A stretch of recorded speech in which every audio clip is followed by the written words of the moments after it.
Hello, everybody. I'm Nick Freudenberg. I'm a Professor Emeritus at the CUNY School of Public Health and co-founder of the CUNY Urban Food Policy Institute. And thank you so much for joining us today for this session on regulating ultra-processed food. This is a timely topic for discussion, and I hope Jennifer, David, Mikateko, and Jen, our distinguished speakers, who will be introduced more formally shortly, and all of you can help us gain new insights on this important topic. I'm especially hopeful that together we can make progress in formulating a policy and political agenda for regulating ultra-processed food, an agenda that can inform our work here in New York City and beyond. And to get that discussion started, I want to pose three questions. First, why is this moment in considering food policy, ultra-processed food, and the American diet important and perhaps different from other moments? I think a few developments seem important. First, the notion that highly processed food is the problem rather than the solution to food insecurity, unhealthy diets, is gaining currency here in the United States and around the world. And I think that gives us new opportunities for education and dialogue with the public and policymakers and the media. Second, the concept of commercial determinants of health, the harms that are imposed on the health of people and our planet because of market forces that value profit over human well-being, give food, nutrition, and health professionals new ways to engage people in promoting policies and ideas that support rather than undermine health. And third, the rise of the Make America Healthy Again movement, a force that has some promising and some very risky ideas, gives the food justice movement new opportunities to engage new constituencies in our work. And by the way, in the next few weeks, Marion Nessel and I have a piece coming out discussing this issue, and we'll send it around to all of you. These developments give us a receptive environment for considering new ways to promote food policy that supports health. The second question, what is the role of state and local governments in regulating food and processed food? How do we develop that role? Many of us recognize that the most efficient way to set healthier food policies is the federal government. And I encourage you to read the recent article Jennifer Pomeranz and her colleagues published in Health Affairs about some ways to expand the FDA's voice in regulating food. But at the current moment, several forces limit the likelihood of big, quick advances at the federal level. Today, the voice of food and other corporations is strong in the halls of Congress, the Supreme Court, and the White House. A powerful alliance between the Trump administration, a handful of billionaires, and the largest corporations in the world have put deregulation, market autonomy, and the undermining of democracy at the top of their collective agendas. And so the prospects for short-term meaningful reform at the federal level are limited. So we need to explore how cities and states can break new ground on expanding their roles. We need to test new ways of using municipal authority, food procurement, state subsidies, and tax policy to limit the harmful practices of food and other corporations.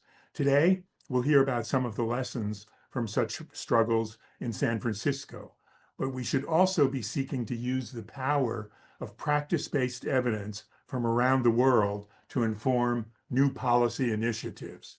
By 2028, we should have some guidance on what works and what doesn't work to limit the harmful practices of corporations at the local and state level, lessons we can bring to the federal government when political circumstances change. And as someone who's been around for more than 75 years, I can tell you from my experience, change they will, these circumstances, which now sometimes seem immutable. And the third question is, how can we best frame the issue of ultra-processed food to lead to meaningful short and long-term solutions? I ask, what's the right fight? And I think it's not to debate which of the thousands of ingredients ought to be banned or allowed. That's an endless battle, and the food industry and their supporters will always say there is not enough evidence to support eliminating any particular ingredient. Of course, we do need to be asking what is and is not allowed in our food supply, but we need, I think, to expand the question beyond that. The deeper question is how can we create a food system where human well-being and nutritional health is valued more highly than industry profits? On the one hand, that's a bigger fight than banning this or that dye. On the other hand, it promises to lead to both incremental and transformative changes in our food system. By framing the problem differently, I think we can make more progress. If we have a food system in which almost all decisions are made based on profitability, a system where the powers of corporations to shape policy is enhanced as the power of governments, communities, and consumers is reduced, we will not have a healthy food supply or a healthy diet. In an article my colleague Jennifer Lacey-Nichols and I published called Opportunities and Limitations of Ultra-Processed Food Framing, we made the case for this broader approach. And I think we have to ask how we can use this current moment to advance that reimagining process. I want to close with a proposal.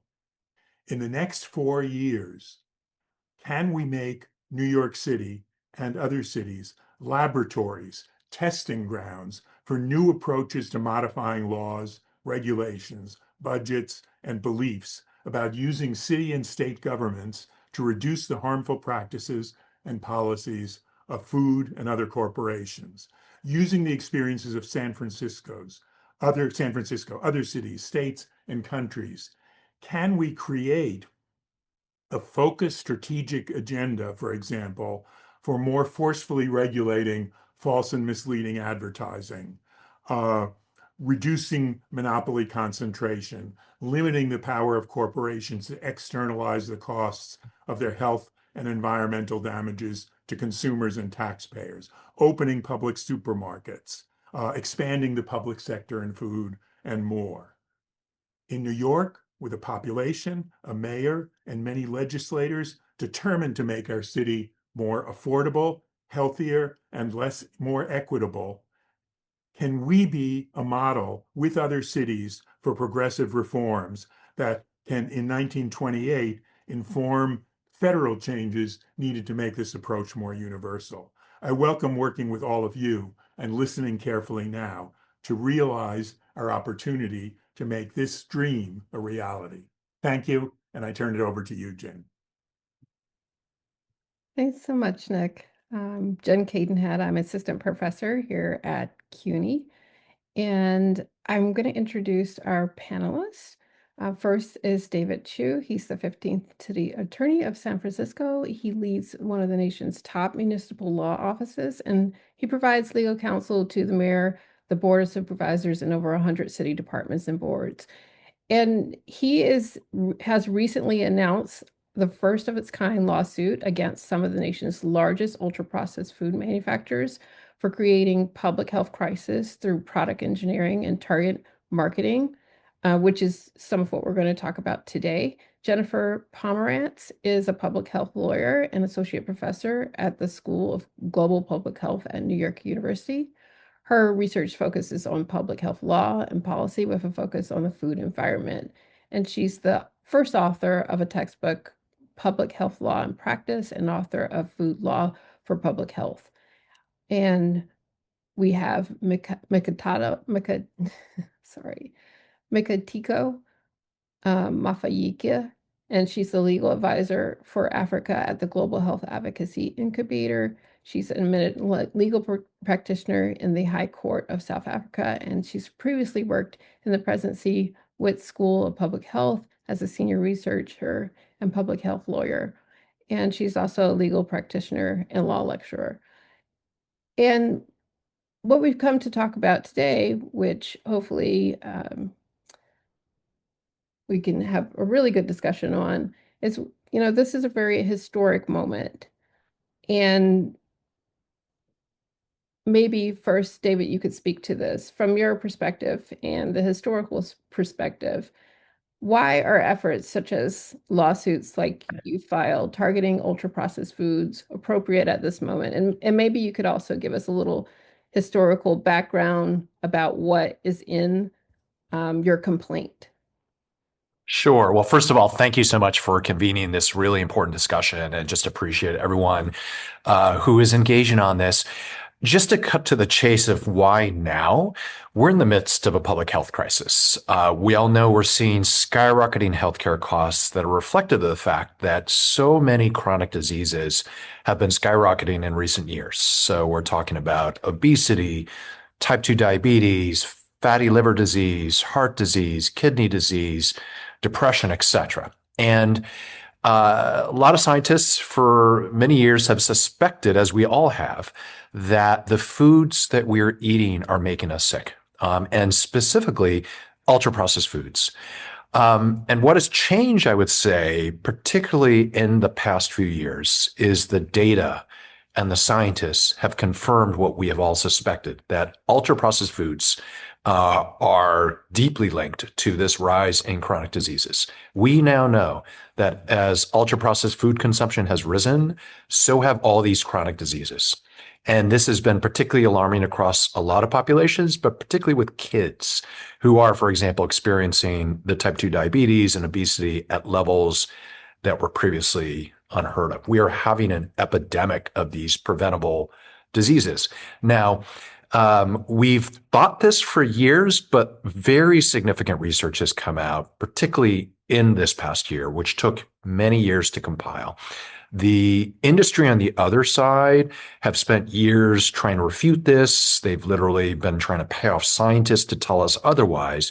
But there's now international consensus by the international scientific community. And frankly, that was part of the timing for my lawsuit. We saw studies come out month after month in 2025, and it got to a point where I told my deputies, it's time for us to go. If you like, I can just give a moment on sort of the lawsuit itself. So as you mentioned, we've brought the first of its kind lawsuit against 11 of the largest manufacturers of ultra-processed foods in our diets, which are linked to serious health conditions, impose enormous costs on millions of Americans, cities, and states. And our case is about companies that design food to be addictive, marketed it to maximize profits. And like the tobacco industry, they knew their products made people very sick, but they hid the truth from the public. They have made untold billions, and they've left taxpayers to clean up the mess. Part of the reason why I am bringing this lawsuit on behalf of my city and on behalf of the people of the state of California is our healthcare system has borne enormous expenses dealing with this. My lawyers are the general counsel and the team that advises our local public health department, which is a $3 billion department. So much of what we are addressing in our public hospitals through our public health programs are being driven by what we are seeing as the impact of ultra-processed foods. So this is in part kind of at the highest level why we brought this suit. Yeah, thank you for that. It's interesting reading through your complaint. I feel like that's an education in itself, how you've referenced so much of the work that has been done exposing the associations between ultra-processed food and health outcomes. And it's, you mentioned children who are developing fatty liver disease at a young age, and that just being a life trajectory. I'm just curious if anyone else would like to speak to, and especially Mika, if you talk about the impact that this lawsuit might have with your communities, and why it's important now in this moment to bring that forward. Thank you so much, Jen. So for us, from the perspective of, the Global South specifically, we are facing similar challenges. We are also seeing the rapid growth in overweight and obesity and non-communicable diseases. And we have the same opponents. It's the same, culprits. And these UPF producers see Africa and other low and middle income countries as their growth market. And because of that, they've been displacing local diets and indigenous diets and contributing to malnutrition, where you already have certain countries that are battling stunting. So for us, with this particular case, it's very much important in the global arena, in the global sphere, because it will not only assist governments, but it will also assist civil society organizations in terms of what they're currently doing with their advocacy efforts in the different communities in the different countries. And it will also help governments better prepare in terms of how to hold industry accountable. Because again, the marketing has gotten egregious, it's very aggressive because they want to enter these markets. So for us, it's a lawsuit that we see that it will not only help set precedent in the United States if it's successful and whatever the outcome is, but it could be a blueprint in terms of how other jurisdictions can go about holding these multinational companies that most of them, if not all, but most of them are domiciled within the United States. So we are very, very happy that it's coming at this particular moment, because we've been battling and pushing back and facing similar challenges that are listed within the lawsuit and that are happening within the United States and in San Francisco. Yeah, thank you. And it also seems like you have less resources even to care for the population facing these same potentially predatory marketing techniques. And Jennifer, could you add on like why you feel that this moment might be a little different and important? Yes, thank you. So I've actually been working with people that everyone knows, like Kelly Brownell, Nick Freudenberg. We've been calling for litigation for 15, 20 years. And we all kind of thought exactly what David said. There's some manipulation going on. Was research originally by Ashley Gerhardt about the addictive nature of these foods. We had whistleblowers. Michael Moss wrote a book, but there was not enough. And there wasn't enough to actually bring the lawsuits. And so now I agree that the culmination of evidence, now the national conversation around the word ultra processed food has really shifted. And I really credit two other things. California's 2023 ban of 4 ingredients highlighted the issues of the food supply in a way that had not been highlighted before. It started a conversation that I have to say that the MAHA movement has also picked up on and brought this to as a bipartisan conversation that's happening, that has never been happening in a bipartisan way. And I do want to say that the Martinez lawsuit, there was a private plaintiff lawsuit that was filed in Philadelphia, Martinez versus the same, I think about the same food companies. That happened a little before San Francisco. And at the moment, that lawsuit's not going forward, but it likewise set up the factual basis for these lawsuits, the manipulation of the food, the marketing, et cetera. And a lot of times, private plaintiffs' lawsuits do precede city and state attorney general lawsuits. We saw it in tobacco. There were decades of private lawsuits that failed. And then when the state attorneys general got involved, we saw success. And private plaintiffs, and I do have to do a disclosure that I'm an expert witness for private plaintiffs on another topic, but that private plaintiffs actually, they can take some risks that the government officials can't take. They need political support. They have to be reelected. There's a lot that goes into a government litigation. Private plaintiffs can sometimes take the risks. They can be scrappy and creative. So I think that's the culmination of also these types of external factors that also helped make this the right time. Yeah, thank you so much for that extra context.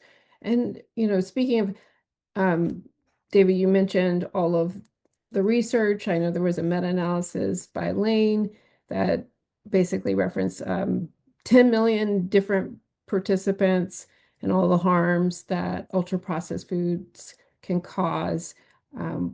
which, yeah, many of them named in your complaint. I'm curious though, if you could give a little bit of a deeper dive on the marketing efforts that are happening, and how they might potentially harm children.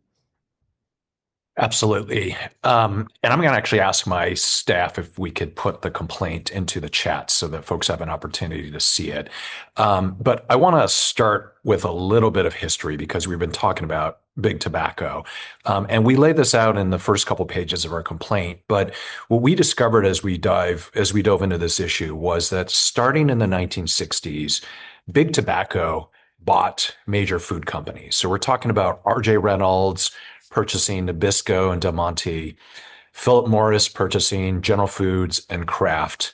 And then in the 1970s, the food industry got consolidated. And during this process, big tobacco transferred their best people, their ideas, their technology around addiction science from the tobacco industry into this ultra processed food industry. They literally use the big tobacco playbook to research, design, market these addictive products. And to your question around kids, they bombarded product messages and advertisements to children with cartoon mascots like Tony the Tiger, Fred Flintstone, Paw Patrol, whose poster sits in my kid's wall. They've integrated marketing with toy manufacturers and child-focused media companies. So we're talking Disney, Nickelodeon, Mattel, Nintendo, Marvel. And they've specifically targeted low-income communities of color, those same communities where we are seeing these chronic diseases skyrocket even faster than in the general population. And in case you're wondering about the actual knowledge that these corporations had, we highlight what happened in 1999 when a bunch of CEOs from some of the largest U.S. food companies met. And there were Pillsbury and Kraft executives that warned their colleagues, their industry leaders, that ultra-processed foods had gone too far. They predicted these devastating health consequences, said it would cost our country over $100 billion a year with a public health toll that would rival tobacco, and they were ignored. And here we are today. Now, let me also say, I want to build on what Jennifer just talked about, the kind of the history of litigation. So, our office, my San Francisco City Attorney's Office, has been involved in many public fights involving entire industries just like this. So we were early in the tobacco fights. And yes, there were individual plaintiffs that hit some roadblocks, but ultimately my city and many jurisdictions around the country won hundreds of millions of dollars per city for this impact. We also led litigation around lead paint because there were decades when people saw those products as creating beautiful, shiny walls and didn't understand that this industry knew that their lead paint products would cause impacts on kids' brains. And we brought a lawsuit along with other cities and counties to address that. And then I have to talk about the opioid industry, which marketed itself for many years as being on the front end of addressing people's pains, but did not disclose the highly addictive nature of their products. And we were one of, I think, 3,000 lawsuits in that space. I'm really proud that our city was able to get the largest per capita settlement against an individual company involved in that. We sued the opioid industry and were able to bring back $350 million, which sounds like a lot, but is really a drop in the bucket when it comes to the impact of those products. I view ultra processed foods as the fight of this time, given the impact, given the costs on our system. Yeah, thank you so much for that. I so appreciate everything that you said and you put into the lawsuit. It's very interesting that even as early as the 1960s, they were using, as you say in your lawsuit, brain imaging studies and more recently fMRIs to understand how the brain is impacted by the chemicals that they're putting in the foods, as well as the advertisements together. Very sophisticated. And I know that, there's other techniques, including now online marketing to children. You just can't escape it. I'm curious if anyone else would want to chime in on how this process of denial, but continuing to market to children might be undermining efforts to combat industry. I can add. So from us, what we've seen is that it's similar tactics that are being employed in the United States, but then they also go a bit further, where they exploit certain communities. So the very same communities that are disproportionately, impacted by non-communicable diseases, you'll find that they market directly towards them in a way that is aspirational.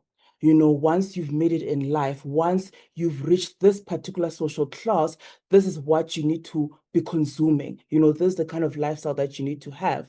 They further exploit governmental failings. So they exploit it through public-private partnerships, and they also do it through their corporate social responsibility. And that's a form of course marketing. This then also makes it even harder when you want to message and make people understand the harm being caused by these particular producers, because in their community, they see them as bridging the gap between what government is failing to provide for them. So there are very insidious ways that they continue to tailor make their advertisements to exploit needs and certain realities in lower socioeconomic communities. Yeah, thank you.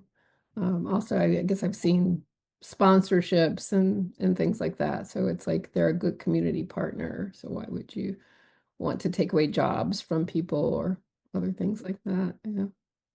And we do see different marketing to different communities within the United States as well, like on Spanish-speaking TV, on Black focused TV. We see different marketing to children of the more unhealthy products in those venues than kind of mainstream TV. This was television research, maybe a little outdated, but that was going on for sure. Mm-hmm. Yeah. So, and also, Jennifer, you mentioned the MAHA movement earlier, kind of some cross ties there. I don't know, how do you think this might be helpful or not in this current environment? I actually am hopeful that it's helpful because I am seeing bipartisan support and states taking up kind of some of the things that Nick was mentioning in his introduction about ingredient bans or defining ultra-processed foods or warning labels, things coming out of states that we had really not seen before. Texas being a leader, it's a very red state, had not historically taken on these types of issues. Louisiana, other states that you wouldn't necessarily expect. And I do think a lot of that's being driven by the MAHA movement, which is bringing more of a bipartisan acceptance of addressing ultra-processed foods that what then had existed before. And I am don't know how it will play out ultimately because of the industry influence on Trump's overall administration. So there is a conflict between MAHA and, I guess the deregulation that has gone on already. So I don't know how that'll play out, but I think what MAHA has given us is more across the board bipartisan support, not only among state legislators, but actually people, like the citizens are across the political aisle are actually clamoring for healthier food supply, which in the past, I feel like we in public health were in our own little echo chamber and nobody was with us. And now I think this is a national conversation. Yeah, it definitely has become an international conversation. Yes. Yeah, Nova, which was developed by researchers in Brazil, which some of my work is based on their efforts, was also cited in the complaint, and the the number of food additives is like mind-boggling, honestly. But it seems to me that industry has, in some ways, co-opted the conversation to make it about nutrients. I don't know. Nova is purposely not about nutrients. It's more about additives than nutrients. But even with the additive information, there's been like laws on banning certain dyes, and I don't know, people are saying, okay, people are doing something by not focusing on all of the different things. I thought it was very clever, though, that you avoided that conversation in your complaint, even though you're referencing that it, I don't know, how do you think industry is undermining the efforts, and what can other people thinking about this issue take away from that? Are you asking, Jen, you're Yes. asking? Yeah. So first, I want to build on one thing that Jennifer just said. So I have been elected official from California, and certainly disagree with many of the policies coming out of RFK's Health and Human Services Department. In fact, my office, we have sued the Trump administration 14 times, including a number of our lawsuits that address misguided policies when it comes to healthcare. But this area of ultra processed foods is one of the places where RFK and the MAHA movement, their perspectives are really backed by science. And it reflects the fact that Americans across the political spectrum do not want to be forced to eat foods that are making them sick. The public health experts have talked about this for many, many years, and I certainly agree with RFK that this is something that we all have to address. And it is coming into the American mainstream perspective when we have an ad on the Super Bowl that addresses this very topic. When RFK's department uplifts this topic of processed foods, that's helpful. I want to talk about some of the things, though, that the ultra-processed food industry is trying to say to throw water on this whole thing. And this is an industry that has been spending millions of dollars thinking about how to mislead the public, how to market their perspective. So, for example, they often talk about how it's important that consumers have choice here.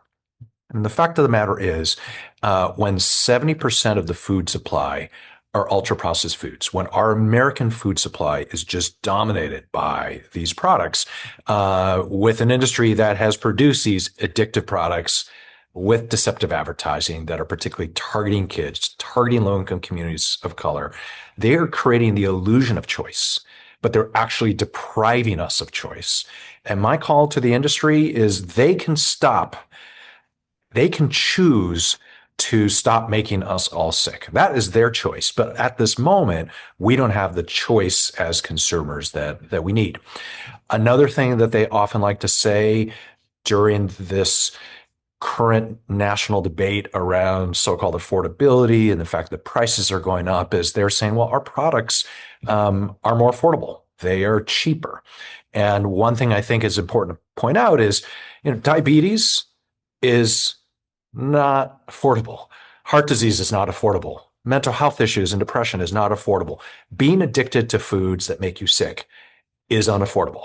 And it's ironic that this is an industry that is trying to get consumers to spend more and force us, the rest of us, to pay for the healthcare costs, force the patients to pay for the healthcare costs, the healthcare system to pay for it, and ultimately taxpayers. We are all bearing this cost.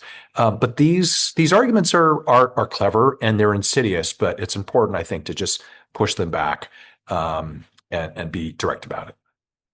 Yeah, you're absolutely right. And I would add, maybe you could even comment on how there's been pushback on the definition of what's an ultra processed food as well. I don't know Yeah, it was fascinating. So we announced a lawsuit, and First of all, the companies that we sued, they've not put out any public statements. They're hiding behind a trade association. The trade association tries to attack the lawsuit by saying, well, there's no definition of what we're talking about.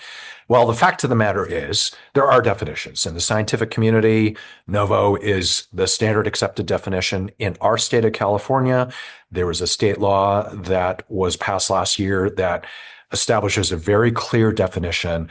These are simply red herrings. They are simply trying to distract from the fact. What we noticed, what was very clear, was that they were not pushing back on all of the overwhelming scientific evidence that we have laid out in complaint because they can't. And so instead, they choose to say, well, the definition is very unclear. It is simply a red herring. It's simply a distraction. Thank you. Also, Mika, I'm just wondering what is happening in Africa or in the countries that you're in Africa where you see this playbook that has been happening in the United States with affordability, which is sort of subsidized in the government by our government, and choice, like, what is it replacing? What are these foods replacing? So in our context, they do also try to make it seem as though it's a personal responsibility issue. People must just, eat better.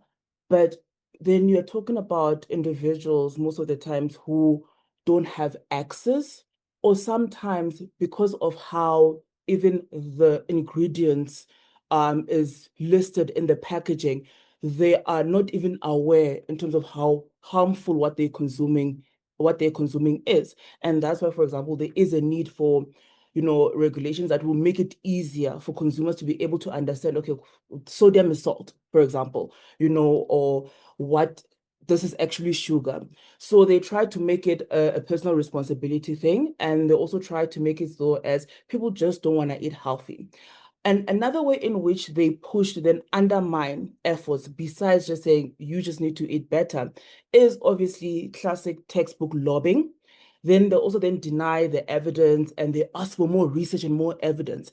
And that sometimes overwhelms governments, okay, more research. And they then take advantage of the fact that sometimes governments might not have the resources to actually do the additional research. But that's all a ploy to just keep you in this cycle of you produce what they ask, and then they're like, no, but this person is saying this, but they commissioned the studies that are contrary to what you've produced.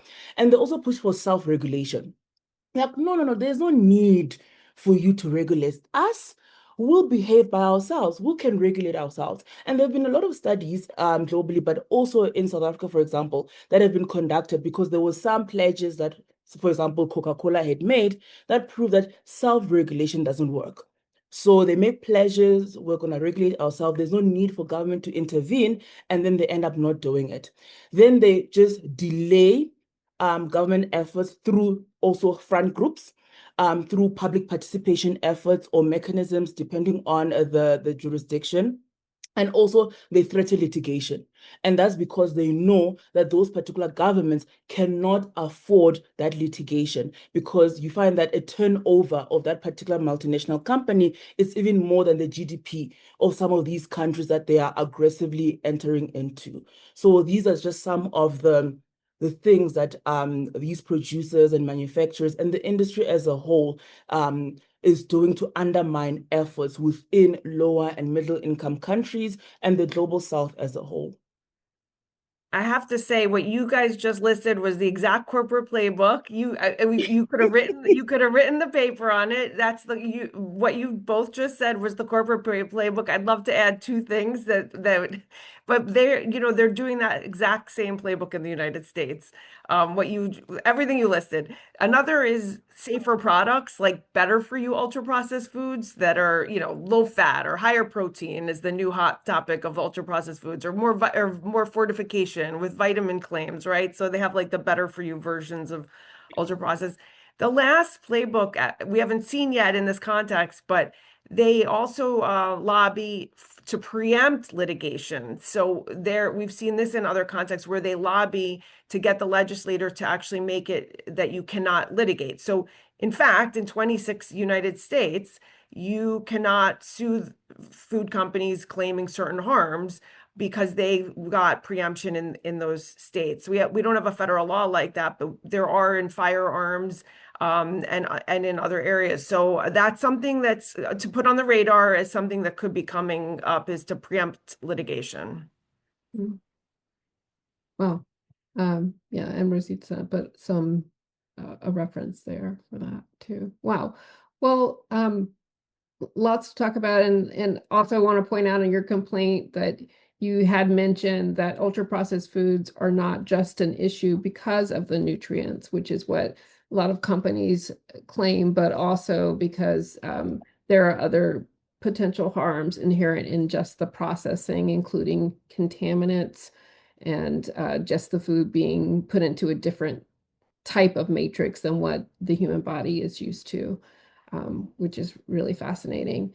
So maybe we could turn now to what. Hey, could I just Yeah. mention something about that? Because I realize we haven't, my guess is the 140 folks on this call know what we're talking about, but for members of the public that may not, what we're talking about when it comes to ultra processed foods are really food that is not food. Foods, products that are not found in nature. They're created by combining artificial chemicals with industrialized processes and thousands of new chemicals to try to impact flavor and smell and color that are metabolized differently by the body.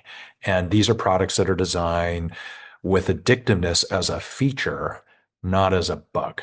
And we're not just talking about products that happen to have more calories or fat or salt. There are unique health risks in how these chemicals are made, how these ingredients, these artificial ingredients, are combined through the process. And I also mentioned we're not just talking about junk food. A lot of ultra processed food don't seem unhealthy. They're marketed specifically as healthy, Weight Watcher type products, right? And yet they because of all these ingredients, they're quite unhealthy. Yeah, organic versions of the ultra processed. Right. Yeah, thank you for adding that nuance, and also the list of um, complaint the list of companies that you list is quite extensive. It really is reflective of the food system more generally. Most of the foods that we eat in this country are coming from those companies or influenced by those companies. So it's so ubiquitous, it's hard to escape.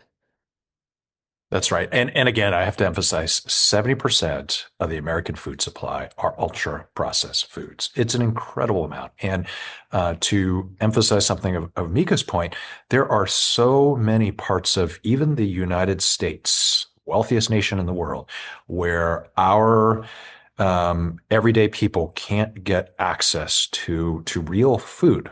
They live in food deserts. So I, for example, live in a neighborhood in San Francisco that is considered a so-called food desert. We don't have supermarkets or other easy access to real food, and instead we see all the marketing that is bombarding our neighborhood when it comes to these artificial these ultra processed foods. Right. Just as Jennifer said, you might think that whatever it is you're eating, your protein bar is going to help you have energy or whatever, and it's really actually very ultra processed. I eat a lot less breakfast bars after having prepped for this lawsuit. So we'll have time for Q&A at the end. I'm just wondering if we could share some thoughts on how can litigation or other strategies help to advance policy change related to the food system, and what can other jurisdictions like New York City, since this is where we're based, learn from these efforts? Well, I will say, while we may have filed the first of its kind lawsuits, we welcome others into this fight. Just as it took many lawsuits to address the tobacco industry and the lead paint industry and the opioid industry. It's going to take a lot of actors leaning in to address this. I'll mention that I'm able to bring a lawsuit on behalf of the people of the state of California, of the 40 million residents of my state, but we represent only 10% of the country. This lawsuit will not have an impact beyond our California borders. We welcome any other similar lawsuits by local or state authorities. I know that there were a number of attorney generals that have been considering moving into this, and we would welcome that. I think in addition to litigation, moving forward policies in every state legislature and city hall in the country, we welcome that as well. In the state of California, I'm a former local elected official. I used to be the president of the city council in San Francisco. And as we move forward this lawsuit, our local legislature has said that we are going to phase out our city's purchases of these products. At the state level in California, as you alluded to, there have been a couple of laws that have moved forward in this ultra-processed food space, including the law that defines ultra-processed foods and are banning certain types of dyes and others in certain products. By the way, our lawsuit does not seek to ban any particular products. We are simply, again, uplifting the deceptive marketing practices, the impact on our healthcare systems and others. So we're not getting into that discussion. But we do think it's super important that we hold the industry accountable for their unfair and deceptive practices, for their violations of public nuisance laws and our unfair competition law, and their interference with the public's right to be free of injury to our public health and our public safety. Thank you. Jennifer, do you want to chime in on like different strategies you think, based on all the other things we've talked about, smoking legislation and all the other efforts? I think there's two things. One, also on the litigation front, a success in San Francisco, I do think will have impact on the rest of the country in terms of, look, you're successful, maybe others will follow just from that. And sometimes it can change marketing practices broadly. It depends on how, the remedies. But also when industry sues the city or states for engaging in public health actions, I want to highlight this because we're also hoping, that, as David just said, that there's some legislation coming out of this to address ultra-processed food. And many times cities and states get sued. And sometimes a loss can be a win. And I just want to highlight, if you remember, I don't remember, maybe 10 years ago, under Mayor Bloomberg in New York City, they initiated a portion cap law and they were sued and we lost. And I consider this one of the biggest wins of a loss. We lost that law. I mean, I was an amicus. I say we because I felt very strongly about it. But you know what happened? That national conversation really changed. And soda taxes all of a sudden became mainstream. That was now a mainstream policy because portion cap seems so crazy to the world, given the industry's, counter marketing of the law. So their litigation also plays an interesting role in disseminating information and policy change as well. I think that we have some broader issues that, the farm, where's the farm bill in this? We need whole foods. Where are we getting to change the economics of healthy whole foods? These are farm bill issues. Also, we know the FDA is severely under resourced and doesn't have the authority to address all the issues in the food supply that we've been talking about today. As you might know, they don't actually review all the ingredients that go into the food supply. 99% of the ingredients enter the food supply without FDA or any public knowledge. This needs to change. And once an ingredient is known to be harmful, it can take the FDA decades to remove it. So we have a real issue at the federal level that these are gaps that need to be changed. There are some discussions of changing it. We'll see again what happens, but they need the resources and a change of authority to do that. And then even just down to these state laws that are being proposed and passed across the country. These are amazing. Again, Texas has a warning label law. These, and even an identity label law could say this is an ultra processed food. That provides more information to consumers now than they even have. So there are so many ways to address these issues from different levels of government. Yeah, thank you. And Mika, I mean, there must be an extra layer of thing to think about when it comes to Africa. So Yeah, so because when it comes to legal and litigation approaches, depending on the country, you might find that litigation is feasible. In other jurisdiction, litigation is not feasible, right? Because of the makeup and the context and the political context of that particular country. However, it's still important to be on the lookout for cases like this and for utilizing legal frameworks or legal approaches and litigation because it helps boost, global efforts, right? Because there are also regional blocks. So maybe on a country level, litigation cannot happen, but you find that maybe as SADC or as the East African community, something can be brought forward at the regional court that can allow for a healthier food environment to exist within countries that fall within that particular economic bloc. So litigation as a strategy or as an approach also assists in governments to then have or push for robust regulations, whether it's fiscal policies or whether it's marketing restrictions or labeling restrictions so that people know what's actually in their food so that that particular disclosure and that information is available to individuals. And it also then helps governments in jurisdictions where, for example, litigation is feasible, hold industry accountable.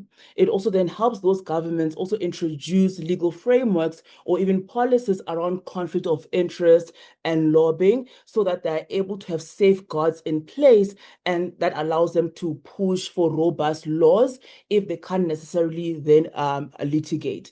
So legal approaches and litigation is very, very important. It's just that, like you said, there are different layers depending on the country and the region within the continent. But yeah. Can I just note that the conflicts of interest, so thank you for bringing that up. That's a huge issue we face also, and especially in industry funded science, that is really not being addressed either. yeah. Well, before I ask this last question, I just want to mention to the audience that we will have a Q&A time, and I'm not sure if Rosita is hosting that, but put your questions in the chat and then we will get to them. But I did have one last question for everyone, and I'm sure we could probably spend hours talking about this, but is there one issue or set of issues that we should talk about even briefly to move the conversation forward in the future? I think we can also look at the impact of ultra-processed foods and the environment. Because I know within like the global south and within Africa, where you find that certain resources are scarce and then they're redirected for the manufacturing of UPFs. And then on top of that, the environmental impact of the production of those UPFs or the plastic in which they need to be, transported in contributes to the environment of lower and middle income countries. So whenever we have this conversation around the impact of UPFs, we also have it around the humans, the children, the marketing, the non-communicable diseases, but we must also highlight the environmental impact and the growing economic impact. Because, for example, because of treaties or trade agreements in the United States, recently there was an issue between Africa and the United States in that there were certain subsidies that are given to certain farmers, let's say for poultry, for chicken. And that chicken, because of trade agreements, is now sold in African countries, then it displaces the local economy and local producers of chicken because they're unable to sell their chicken or their chicken wings at the subsidized rate in which the important chicken is being sold. So that also then creates economic issues whereby growing economies are now unable to grow because of the investment, the subsidies into pushing ultra-processed foods. And then you have individuals that are now living in environments that are not healthy or conducive for them because of the environmental impact of the production of ultra-processed foods. So I think that's also where we can take the conversation in future. It doesn't have to be now, in terms of just broadening the impact on of ultra-processed foods. Yeah, that also reminds me of how palm oil is causing deforestation and directly related to climate change, and also worsening cardiovascular conditions because of the way that the palm oil is processed, high in saturated fats, very artery clogging. Anyone else like to weigh in on that? We have some questions coming through. So I'll jump with this, which is I think we would all be in agreement that this industry absolutely needs to change and we need to all consume much fewer ultra processed foods. I think we need to think about a positive vision of where are we going from here. What does a world look like without or with fewer ultra processed foods? And I think it's often because we're so used to thinking about how our corporate supermarkets look like and what the marketing looks like. Just thinking of that future is one that I think we need to keep going at. I'm going to tell a little story. When I was 4, my mother, to incent me to get into the swimming pool and learn how to swim in swim classes, would tell me that that I would be rewarded with Pringles, the Pringles potato chips when I came out. And I've been addicted for decades of my life to Pringles potato chips. Started thinking about this topic and the data and happened to read a book, and I'll just throw it up here for kicks, Ultra Processed People, which some of you on this call have probably heard. There's a whole chapter devoted to Pringles and how the company that produced Pringles, how ultra processed it is and what that deception looks like.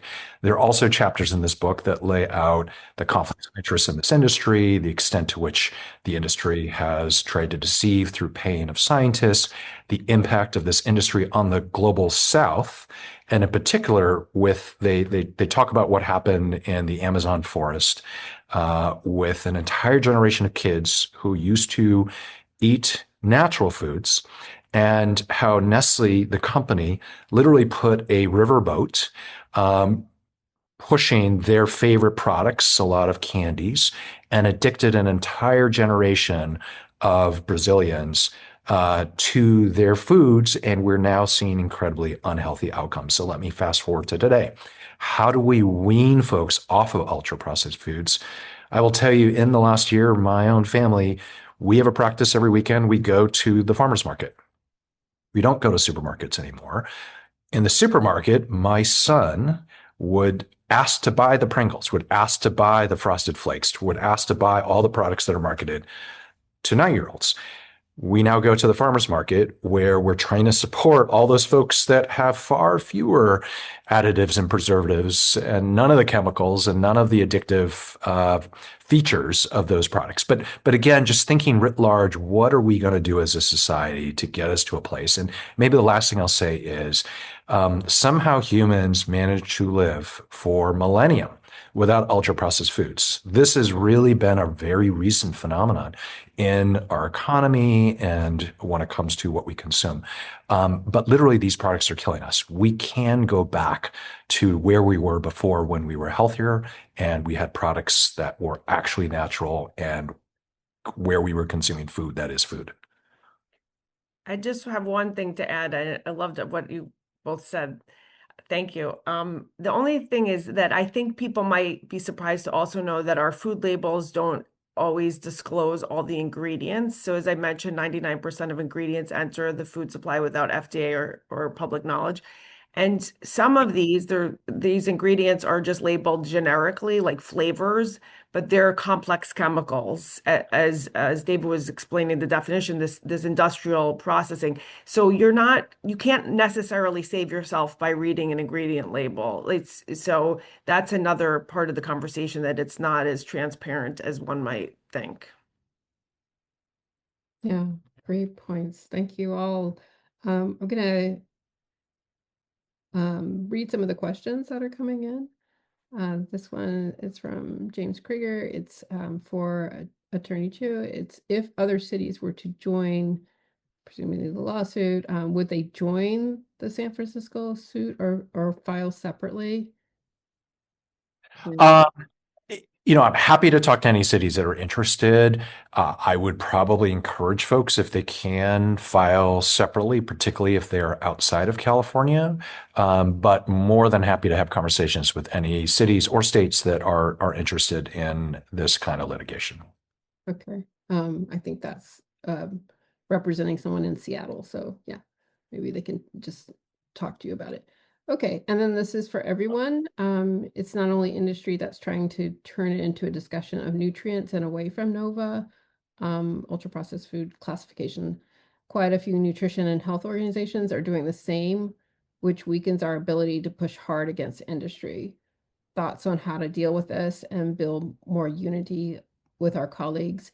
And before you answer that, I almost feel like even though your lawsuit was really based on the science, it was actually more about the deceptive practices. So I don't know. Feel free, everybody, to answer however you feel. I mean, I have to say I agree. It is a problem, and I hate to say this, but California's definition of ultra processed food made it worse because they codified a definition that included high fat, sugar, salt, which I think we're trying to move away from, because that is not in the NOVA definition. It just happens that some of these products are higher in fat, sugar, and salt. But remember, once you start including nutrients, their entire way they have escaped a lot of policies. Think about the smart snacks rule in schools.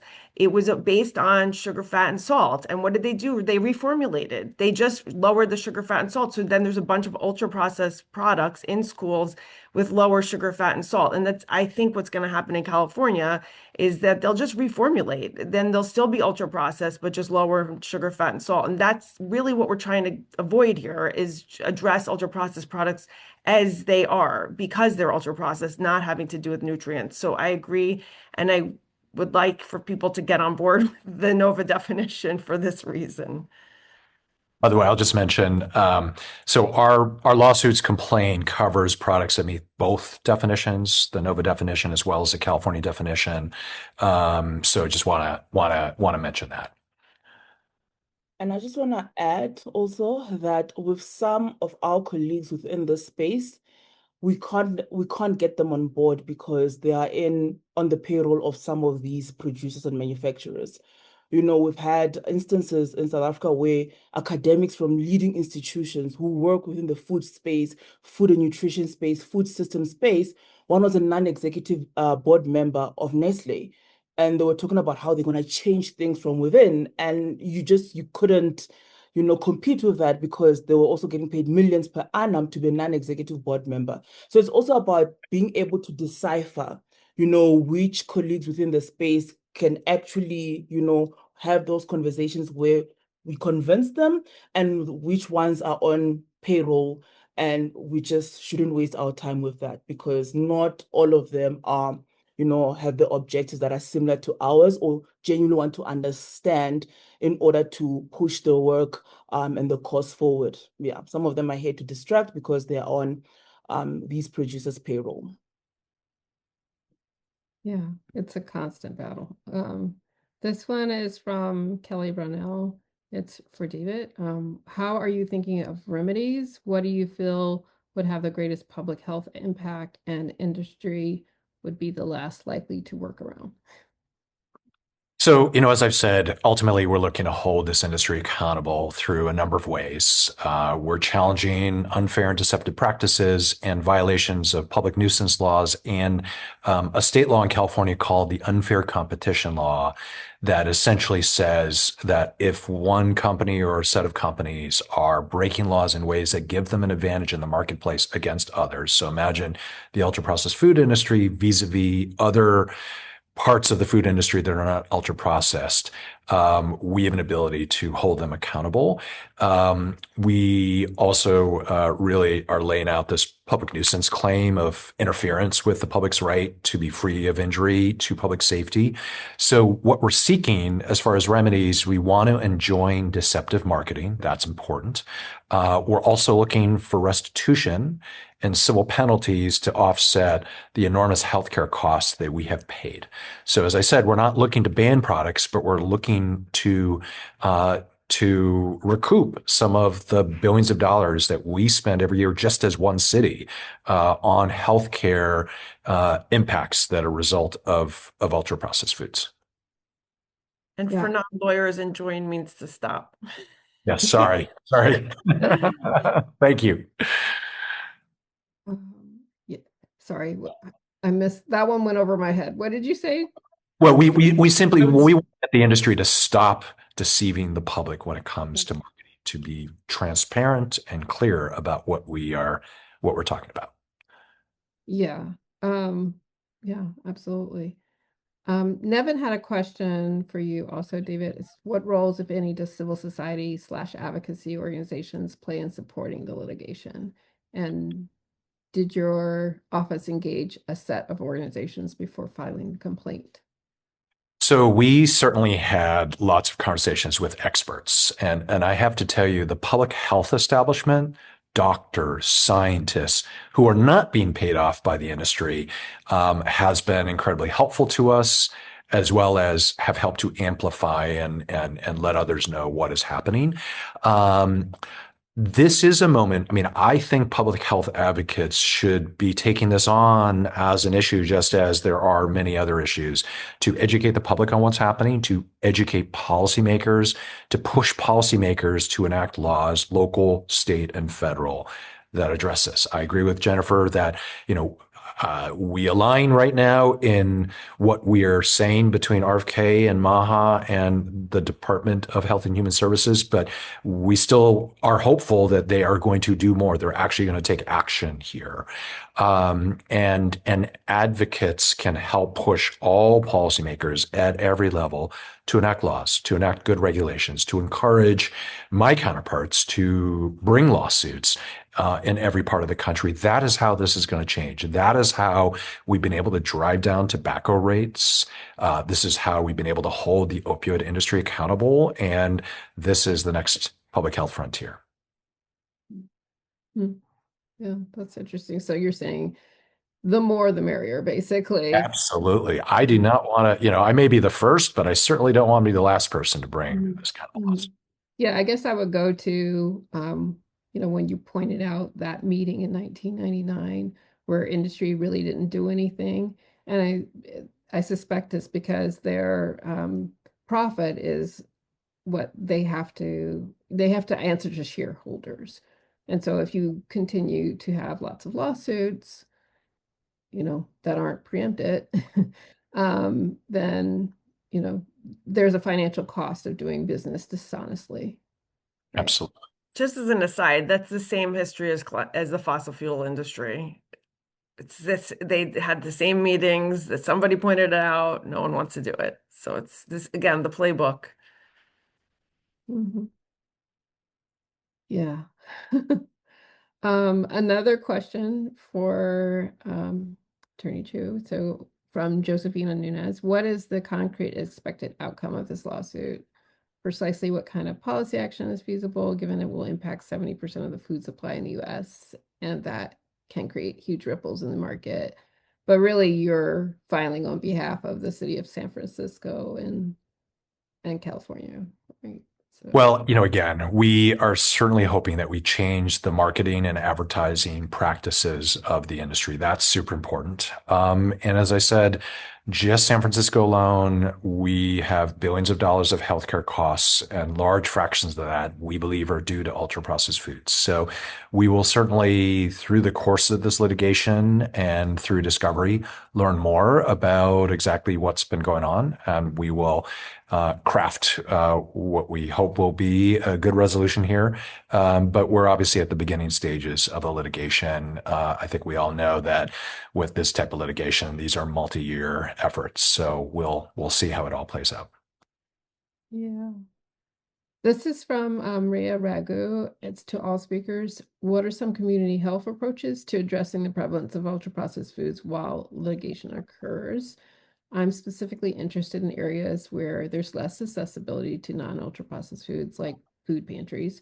And food pantries often don't have much choice in their procurement of foods, and the clients they serve are mostly low-income communities without flexibility for other foods. What are some strategies to address local problems like these? Does it fall in food distribution, procurement, labeling, disclosure, etc.? So I can start, but I feel like for me it will be more relevant in terms of the experiences of the Global South than like the United States. Maybe But parallel, yeah. so with us, because whenever we are campaigning for, policies or regulating the ultra-processed food industry, we do so hand in hand with pushing for accessibility measures to actually healthier alternatives. So some of that looks like, increasing zero-rated foods, the zero-rated foods list, so that more items that are minimally processed and healthier produce are actually less expensive, and people from lower socioeconomic backgrounds can actually afford them. So having the conversation hand in hand with suggested measures in terms of how governments, be it at a state or federal level, depending on the jurisdiction, can actually do. So if, let's say, for example, we're pushing for fiscal policies to tax certain foods and beverages, right? In the same breath, we talk about how the tax generated from taxing those particular producers can go towards, subsidizing certain communities and making certain foods available. If in the community there is a school or community gardens, those can also be, funded by governments or state, so that people within those particular communities have a place where they can access healthier foods. So in the context of the United States, it might look differently, but from our side, that's usually how we approach it, so that we're not talking about, only just UPFs are bad, let's not have them as accessible, they're too affordable, but we're also having that conversation while pushing for certain governments to actually make the healthier options more accessible, whether it's zero rating, subsidies, community gardens, and all those other efforts, depending on what's relevant in that particular community. Yeah. I think I'll jump in with a couple of thoughts. We obviously have to start with just plain education. We've spent some time talking about the scientific NOVA definition and other statutory definitions, but I also just want to tell the public that ultra-processed foods, if you pick up a product and you look at the ingredients and you see an ingredient that you normally don't find in your kitchen, in your cabinets, it is very likely an ultra processed food. And just that alone, I think, shifts how people think about what it is they're purchasing. I'll mention there's an app that when my son and I started talking about this, he downloaded on my phone that we use when we go to the supermarket. It's called the Yuka app. Yuka. You can literally use it to look at barcodes, and that platform will give you some sense of how healthy those products are. But just people taking the opportunity to educate themselves on these products and what they do to you is half the battle. I alluded to farmers markets before. Local communities could support not just their large corporate international super chain supermarket, but think about supporting farmers markets. In my city, I supported a number of our communities when I was a local city councilor in being able to bring farmers markets to most of our neighborhoods. And that is where a lot of our residents get produce on the weekend that lasts them for the week. It's steps like that to organize. But then I would also say, just emphasize lawsuits are only a part of the puzzle. We do need to build a movement here. And this is where, again, I applaud RFK for highlighting this. I appreciate that while we may disagree with the MAHA movement on many things, in this area, they're right. And we have to just keep building this idea of a world that is free of products that are harming us. In the tobacco context, it took years, but we have built a public health movement that has successfully brought down tobacco consumption. We can do that here, but we just have to all band together throughout the country, throughout the world. And building on what was just said, the one way to help the farmers markets or other types of retail establishments is zoning laws that could help, bring it in, but also conditional licensing. So this is used a lot in tobacco, and not only, as far as I know, and I think a place in Minnesota where it's a license to operate a food store. Part of maintaining that license is that they have to have fresh fruits and vegetables, a certain amount to help, and also ripe. So you can experiment with ways that we've seen in tobacco control, but in the food context. And also what Mika was talking about with the taxes and subsidies. It's so easy for us to say, let's subsidize healthy food, but where are you going to get the money is always a question. And people don't like this answer, but sugary beverage taxes can be used to put that money back into the tax community. So you're not, so that money is going back to the tax community, and then also to help subsidize healthy foods or other healthy retailers and things like that. So it's not a popular opinion, but it's actually one way to get real revenue to bring back to that community. And one last thing on education, I have to say, regular education is a social determinant of health that really determines your overall economic outcomes in life, your ability to purchase, even afford healthy food. So I would also put a push for actual just basic education in America, which is not the same across this country. And it's very much tied to property taxes, which is a problem. So I would put a push for that as well. Yeah. And sort of speaking of schools, there's a question for everyone. Since school supply chains are built around ultra-processed foods for cost and shelf life, how can city regulations help schools transition back to real food kitchens? I'll jump in and just mention the California state law that passed basically pushes our public schools in California to move away from ultra-processed food products. And that, I think, is a really common sense proposal that garnered significant support across the spectrum. And we, I think that is an idea that should be exported throughout the country. Mm-hmm. And I think okay, go ahead. from our side, we're pushing for the revamping of school procurement laws in a way that pushes for local farmers or sourced locally ingredients, so that whatever is cooked and prepared and made available through schools, through school feeding programs, which we usually have in the global south, is actually healthy foods, because then that's the government procuring those particular foods. They should source them locally, and they should make sure that a large percentage of those particular products procured are not ultra-processed foods. So, and that's through basically revamping or introducing or amending school food procurement laws within that particular country, state, or county, depending on the jurisdiction or country. Yeah. Mm-hmm. This is for the whole panel. Thank you. The tobacco lawsuits were a huge milestone, but despite them, the tobacco industry is thriving and introducing more products. The MSA funds are no longer supporting tobacco control. What are lessons from tobacco litigation for ultra-processed food litigation? So I'm going to jump in here because I'm really proud that our city and my office has continued to lead the way in holding the tobacco industry accountable. So the tobacco industry, as we all know, they were at their height when a whole lot of Americans were smoking all the time, and smoking was viewed as cool and sexy and macho and masculine and feminine, et cetera, et cetera. And then those numbers went down, and the tobacco industry started creating new products, whether it be vaping products or flavored tobacco products. They were again trying to market products to kids. And so San Francisco has passed a number of laws that address these new variations of the tobacco industry. And in the last few years, I have been able to sue the newest generation of oftentimes online retailers trying to sell flavored tobacco products, e-vaping products that are marketed to kids. And in the last few years, we've literally brought millions of dollars back into our health program, successfully suing these companies based on San Francisco and California laws.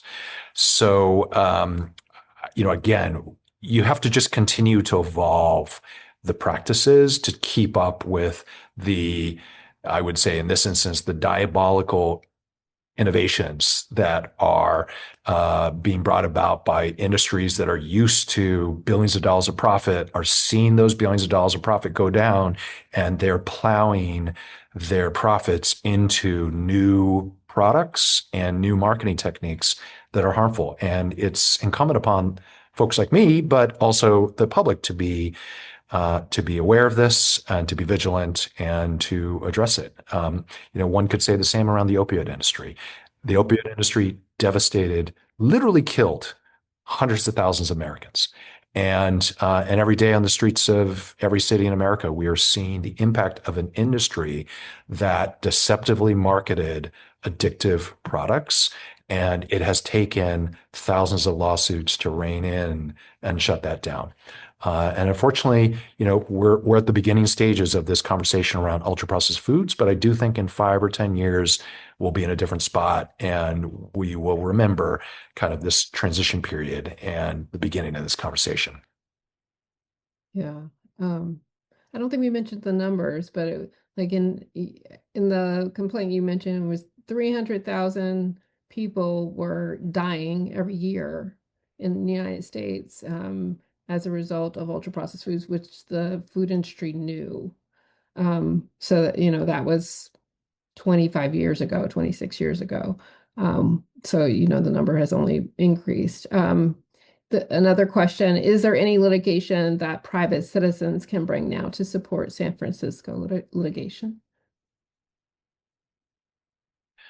So, listen, we're happy to have conversations with anyone who is interested in this. I think there are different legal issues that would confront individual plaintiffs than confront government agencies like mine. Different legal theories that may have more or less success. We're obviously in somewhat uncharted territory legally.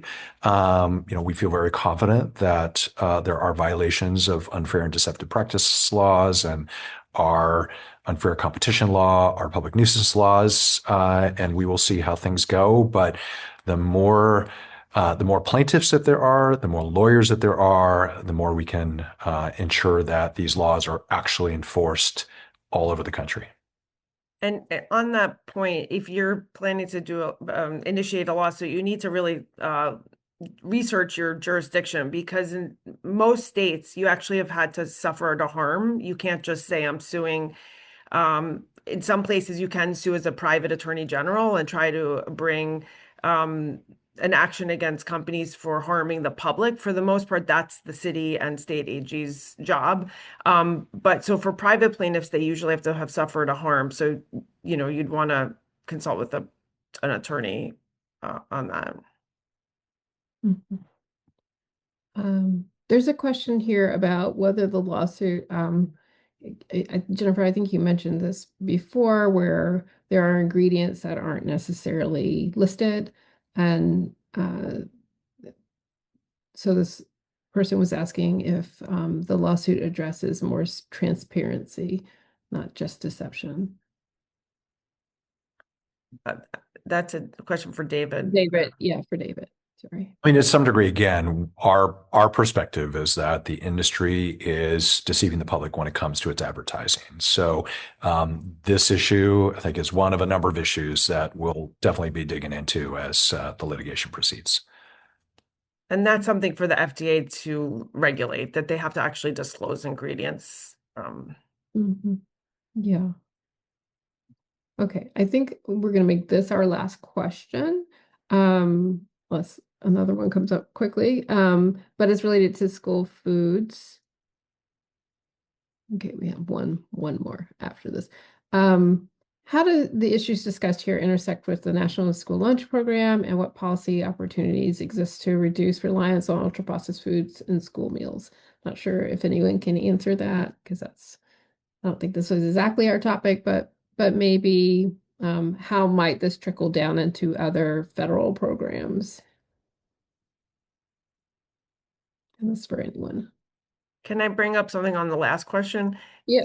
That I think is interesting for the public. New York State had a really interesting bill that required the disclosure of all ingredients that are in the New York food supply, which would have been a transparency law. It didn't pass. It was a great bill, and I hope they refile it, but it would have required all the food companies to disclose all the ingredients in our food supply. So there are ways to also do that if the FDA isn't going to act. But there are a lot of bills that about National School Lunch Program. They're state bills changing the programs, like what David mentioned earlier. And ultimately, this is again about policymakers at the federal level with the FDA and the U.S. Department of Agriculture, as well as the state folks that then implement these programs locally to do the right thing here and to ensure that these programs are supposed to be providing nutritionally healthy and balanced lunches, that they're actually doing that the kids aren't eating Pringles and Cheetos, that they're eating apples and drinking real milk. Yeah, that's probably a question for another panel too, because right now the reimbursement rates for meals are pretty low, and in order to have less processed foods in the schools, you need people who are cooking, which means you need people with cooking skills, knife skills, and real like real stoves, real equipment, which they've outsourced quite a bit. So the last question for the entire panel is regarding those of us who would like to get more involved in a career in the space. Would you recommend a master's in food policy or a GD?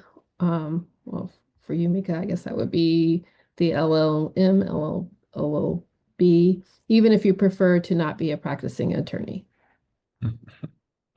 Wow. There's so many routes. There is not one answer. You could get a DrPH, an MPH, an MPP, a JD. There's so many routes. And yeah. Or you don't even need a fancy academic degree to do this work. At some levels, for whoever asks that question, whatever you are called to, if you're called to argue legal arguments, then go to law school.